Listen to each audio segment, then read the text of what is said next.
சுதந்திரத்துக்காக போராடியவர். என்னுடைய முழு பெயர் மோகன்தாஸ் கரம்சந்த் காந்தி. நான் 1869ஆம் ஆண்டு அக்டோபர் 2ஆம் தேதி குஜராத் போர் பந்தயத்தில் பிறந்தேன்.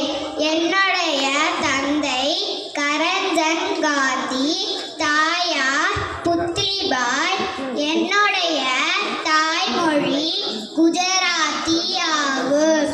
அகிம்சை, சத்தியம், நேர்மை ஆகிய கொள்கைகளை வாழ்நாள் முழுவதும் கடைபிடித்தேன். நான் ஆங்கிலேயர்களுக்கு எதிராக அகிம்சை வழியில் போராடினேன். உப்பு சத்தியாகிரகம், வெள்ளையன வெளியேறு போன்ற